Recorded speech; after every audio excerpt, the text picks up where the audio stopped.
Good morning everybody. ನಾನು ಗುರು ರಾಘವೇಂದ್ರ ಪ್ರಾಪರ್ಟೀಸಿಂದ ನಂಜನಗೂಡು ಶಶಿ ಮಾತಾಡ್ತಿರೋದು.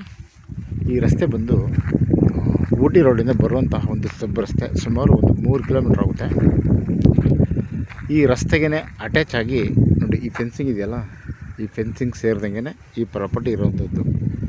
ಆ ಮರ ಇದೆಯಲ್ಲ, ಆ ಮರದಿಂದ ಈ ಕಡೆಗೆ ಜಾಗ, ಈ ಫೆನ್ಸಿಂಗಿಂದ ಇಲ್ಲಿ ಶುರು ಹೋಗುತ್ತೆ. ಇದು ತಾರ್ ರೋಡ್ಗೆ ಅಟ್ಯಾಚ್ ಆಗಿರುವಂಥ ಪ್ರಾಪರ್ಟಿ. ಈ ರಸ್ತೆಗೆ ಅಟ್ಯಾಚ್ ಆಗಿರುವಂಥ ಪ್ರಾಪರ್ಟಿ. ಇದು ಈಸ್ಟ್ ವೆಸ್ಟ್ ಲೆಂತ್ ಇದೆ. ಸಾಯಿಲ್ ಅಂತೂ ರೆಡ್ ಸಾಯಿಲು ಚೆನ್ನಾಗಿದೆ ನೋಡಿ. ಆ ಬೇಲಿ ಇದೆಯಲ್ಲ, ಆ ಬೇಲಿಯಿಂದ ಈ ಫೆನ್ಸಿಂಗ್ ತನಕ ಹೆಚ್ಚು ಕಡಿಮೆ ಏನೋ ಮರ ಕಾಣ್ತಾ ಇದೆಯಲ್ಲ ನೋಡಿ, ಆ ಮರದಿಂದ ಈ ಕಡೆಗೆ ಬರುತ್ತೆ. ಇದು ಜನರಲ್ ಪ್ರಾಪರ್ಟಿ. ಡಾಕ್ಯುಮೆಂಟ್ಸ್ ಕೂಡ ಕ್ಲಿಯರ್ ಇದೆ. 1 ಎಕರೆ 10 ಗುಂಟೆ, 1 ಎಕರ್ 10 ಗುಂಟಾಸ್ ಟೋಟಲ್ ಎಕ್ಸ್ಟೆಂಟ್.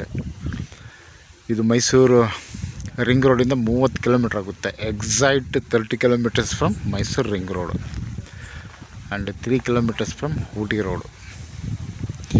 ಇಲ್ಲಿ ಒಂದು ವಿಶೇಷ ಏನಂತಂದರೆ, ಈ ಭಾಗದಲ್ಲಿ ಸುಮಾರು ಒಂದು 8ರಿಂದ 10 ಫಾರ್ಮ್ ಹೌಸ್ಗಳಿದೆ ಈ ರೋಡ್ಗೆ.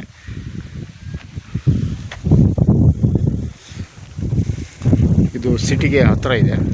ಇದು ಕಸ್ಬಾ ಲಿಮಿಟ್ಗೆ ಬರುತ್ತಿದೆ. ಇದು ಮೈಸೂರಿಗೆ ನಿಯರ್ ಇದೆ.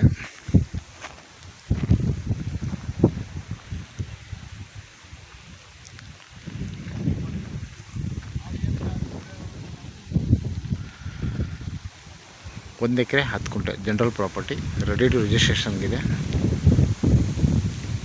Okay, thanks for watching.